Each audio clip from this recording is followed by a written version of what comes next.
नमस्कार साथियों। आज का जो वीडियो है और इसका टॉपिक ये है कि यूपीएससी मेंस क्वालिफाई करना यूपीएससी प्रीलिम्स के कंपैरिजन में थोड़ा आसान है। अब इसके पीछे के रीज़न्स क्या है, हम इसे डिस्कस करेंगे। देखिए, यूपीएससी प्रीलिम्स जो है वो थोड़ी टफ इसलिए है क्योंकि उसमें ज़्यादा लोग एलिमिनेट हो जाते हैं। अगर हम देखेंगे 2025 के प्रीलिम एग्ज़ाम में भी, तो 2025 में तकरीबन 3 से 4 लाख लोगों ने प्रीलिम लिखा होगा। इसमें से केवल 14,000 लोग ही यूपीएससी मेंस के लिए क्वालिफाई हो चुके हैं और वो लोग ही यूपीएससी मेंस लिखेंगे। इसका मतलब ये नहीं कि जो लोग क्वालिफाई नहीं हुए उनकी पढ़ाई अच्छी नहीं है, उनकी पढ़ाई भी अच्छी थी, लेकिन ये एलिमिनेशन मेथड है। तो इसमें वो लोग एलिमिनेट होते हैं जो कट ऑफ क्लियर नहीं कर पाते हैं। दूसरी बात यह है कि यूपीएससी प्रीलिम्स टफ इसलिए है क्योंकि यूपीएससी प्रीलिम में हमें 100% एक्यूरेसी चाहिए। अगर आपकी एक्यूरेसी 100% है तो ही आपको वहाँ पे नंबर मिलेंगे। अगर आपका आंसर गलत हुआ तो आपके नेगेटिव मार्किंग हो जाएंगी और आपने अटेम्प्ट नहीं किया तो आपको वहाँ पे नंबर ही नहीं मिलेंगे। तीसरी बात यह है कि यूपीएससी प्रीलिम्स का सिलेबस बहुत वास्ट है। इतना वास्ट है कि बहुत सारी बार ऐसा भी होता है कि हम वो टॉपिक नहीं पढ़ते, उसके ऊपर भी यूपीएससी क्वेश्चंस यहाँ पे फ्रेम करती है। जैसे कि 2025 के प्रीलिम्स में हमें दिखता है कि एक क्वेश्चन खो खो पे आया है, एक क्वेश्चन चेस पे आया है।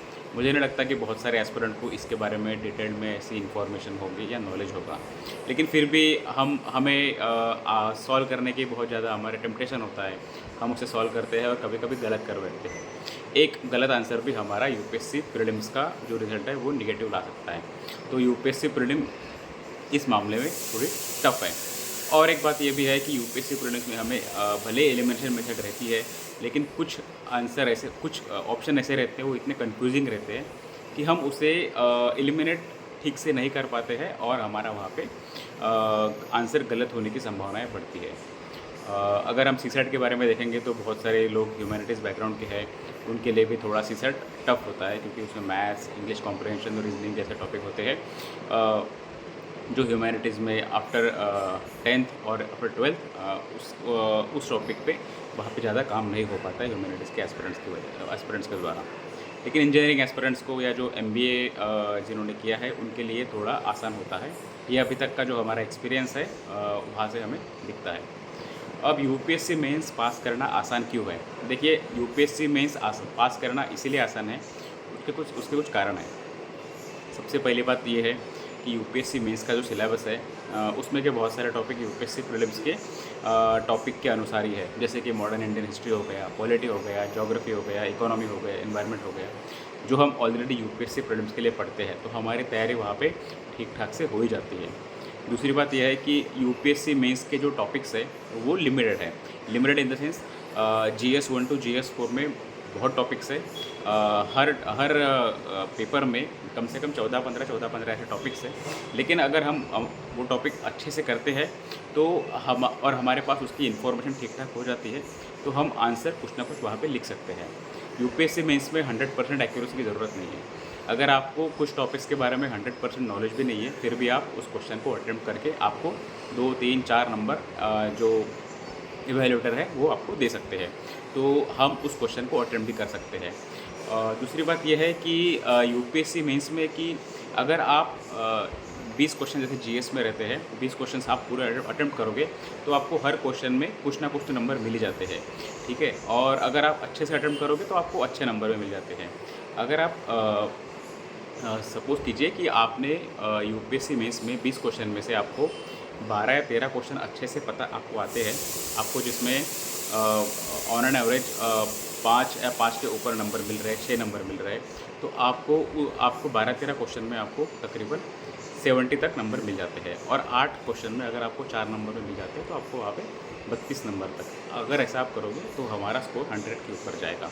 अगर आपका स्कोर 100 और 120 के बीच में रहेगा तो आपको जीएस में अच्छे नंबर मिलेंगे। तो आपको यहाँ पे जीएस में अच्छे नंबर मिलने के बाद आपको यहाँ पे इंटरव्यू का कॉल आने की बहुत ज़्यादा संभावनाएँ बढ़ती है। अगर हम ऑप्शनल की बात देखेंगे तो ऑप्शनल में ऐसा है कि आप प्रीवियस ईयर क्वेश्चन अच्छे से करोगे तो बहुत सारे प्रीवियस ईयर क्वेश्चन हैं वो रिपीट होते हैं यूपीएससी मेंस में। थोड़ा सा उनका थोड़ी लैंग्वेज चेंज हो जाती है, लेकिन प्रीवियस ईयर क्वेश्चन यहाँ पे आते हैं। दूसरी बात है कि ऑप्शन थोड़ा लिमिटेड रहता है, हमको पता रहता है कि कहाँ से क्वेश्चन फ्रेम हो सकते हैं। जैसे कि मेरा सोशोलॉजी ऑप्शनल था तो मुझे पता है कि सोशोलॉजी ऑप्शनल में 6 थिंकर है, अगर मैं 6 थिंकर अच्छे से करूँगा तो मेरे 1-2 सवाल वहाँ पे बन जाएंगे। सिमिलरली कुछ टॉपिक ऐसे रहते हैं कि जो बहुत जेनेरिक रहते हैं, जिसके बारे में हम एक दो बार रीडिंग करने के बाद भी अच्छे से पढ़ सकते हैं। तो कहने का मतलब ये है कि जो आपका 500 नंबर के ऑप्शनल पेपर रहते हैं, पेपर 1 पेपर 2, आप उसे 500 में से 500 नंबर का अटेम्प्ट कर सकते हो। रही बात ऐसे की, ऐसे टॉपिक ऐसा है कि वो ओपन एंडेड टॉपिक रहता है, जिसमें हमें खुद सोचना पड़ता है और हमें सोच के उस ऐसे को अच्छे से फ्रेम करके लिखना होता है। ये 100% हमारे ऊपर डिपेंड है, हम उसे कितना अच्छा लिख पाते हैं। अगर हमारी क्रिएटिविटी अच्छी होगी, हमारे लैंग्वेज पे पकड़ अच्छी होगी, तो हम उसको अच्छे से अच्छा ऐसे लिख सकते हैं और ऐसे में नंबर भी आते हैं। तो ये इसमें कहने का मतलब ये है कि जो हमारा यूपीएससी का मेंस है, उसमें बहुत ज़्यादा ऐसे क्वेश्चन नहीं आते हैं कि जो क्वेश्चन हमने कभी पढ़े नहीं हो। हमको लगभग सारे क्वेश्चन के बारे में ठीक ठाक सी इन्फॉर्मेशन होती है। अब यूपीएससी मेंस को पास करने के लिए हमें क्या करना चाहिए?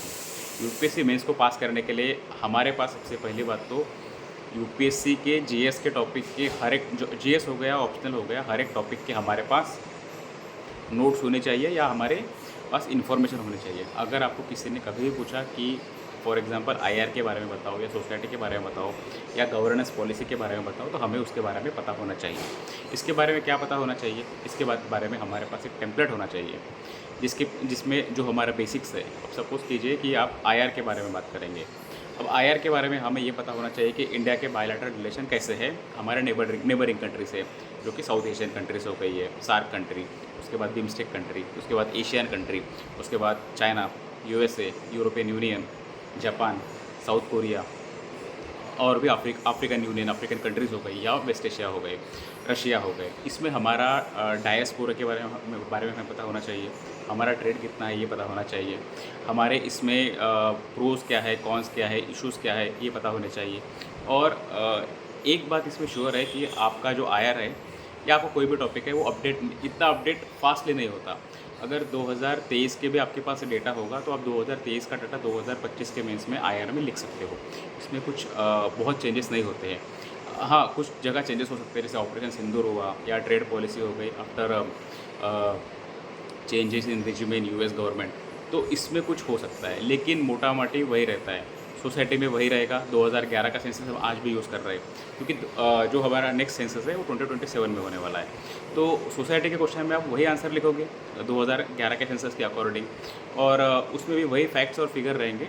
और ऐसा भी नहीं है कि यूपीएससी अगर आप 2 साल पुराने डेटा पे दोगे तो उसको नंबर नहीं देगी। यूपीएससी उसको भी नंबर देती है आपकी आंसर्स को।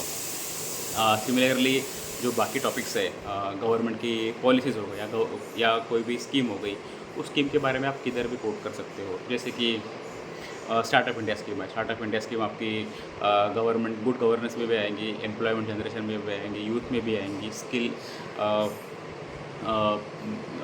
जीडीपी के लिए भी आएंगे, और हर जगह आप इसको कोट कर सकते हो जहाँ पे भी आप इसे यूटिलाइज़ करना चाहते हो। तो ये बहुत वास्ट और ओपन एंडेड है। बस आपको ये, आपके पास ये ट्रिक होनी चाहिए, आपके पास ये कला होनी चाहिए कि आप उस टॉपिक को किस आंसर में आपको उसमें इंकॉर्पोरेट कर सकते हो। सिमिलरली ऐसे बहुत सारे ऐसे एग्जांपल है। जैसे मैं आपको एग्जांपल देना चाहता हूँ कि जो रिसेंटली केरला कोस्ट में जो वेसल्स थी, कमर्शियल वेसल हो गई, जो एस्लात्री हो गई या और एक सिंगापुर की वेसल है, वो वहाँ पे एक्सीडेंट्स हुए हैं। अब एक्सीडेंट वाले वेसल के जो टॉपिक्स है, अगर आपके पास उसके नोट्स होंगे तो आप 2025 के मेंस में, 2026 के मेंस में आप इसके बारे में लिख सकते हो।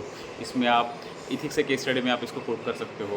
दूसरी बात है आप डिजास्टर मैनेजमेंट में कोट कर सकते हो। तीसरी बात है आप कोस्ट गार्ड की इसमें क्या रोल है या इंडियन नेवी का इसमें क्या रोल है, आप इसके बारे में भी इसको कोट कर सकते हो। तो ये बहुत ओपन एंडेड है, वास्ट है। बस आपको ये स्किल होनी चाहिए कि आपको इसे लिखना कैसे है।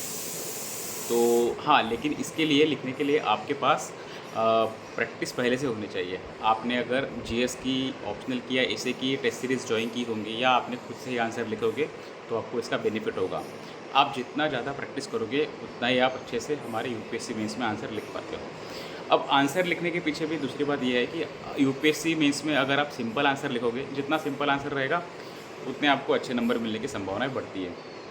क्योंकि हमें इनके बारे में सोचना है कि जो हमारे इवैल्यूएटर है उनको हमारे आंसर समझने आने चाहिए। ऐसा नहीं कि हम बहुत अच्छा आंसर लिख रहे हैं लेकिन उनको समझ में नहीं आया तो फिर उसमें दिक्कत हो जाएंगी। तो जितना आप सिंपल रहोगे, जितनी आपकी सिंपल लैंग्वेज रहेगी और आप जितना एक्सप्रेस कर पाओगे through diagram, through maps, through flow chart, तो उसमें आपके नंबर बढ़ने की संभावनाएं बढ़ती है। तो बस आपको एक काम ये करना है कि आपको पहली बात तो प्रैक्टिस करनी है। दूसरी बात है कि आपके पास एक एटीट्यूड होना चाहिए जो नेवर गिव अप वाला होता है। चाहे क्वेश्चन कितना भी टफ आए तो भी अगर आपके पास उसके 1-2 कीवर्ड्स भी होंगे तो आपको उसके आंसर आपको लिखते आना चाहिए। अगर आप आपके आंसर उसमें लिख पाओगे तो डेफिनेटली आपको उसमें कुछ ना कुछ नंबर तो मिलेंगे। 0 तो नहीं मिलेंगे, 0 के ऊपर ही मिलेंगे। और यहाँ पे एक-एक नंबर का इतना ज़्यादा महत्व है कि आपको 1 नंबर से सर्विस मिल भी सकती है और आपको 1 नंबर से सर्विस मिल भी नहीं सकती है। तो आपका जो हमेशा एक फाइटर वाला एटीट्यूड है वो होना चाहिए, जिसकी वजह से आप सारे के सारे क्वेश्चंस अटेम्प्ट कर सकोगे। अगर आप एक क्वेश्चन अटेम्प्ट कर पाओगे जीएस के, उसमें इथिक्स भी आ गया, सोशलॉजी या जो भी आपका ऑप्शनल है उसके और ऐसे के, तो आपको डेफिनेटली आपको इतने नंबर मिल ही जाएंगे कि आपको इंटरव्यू कॉल आ जाएंगे।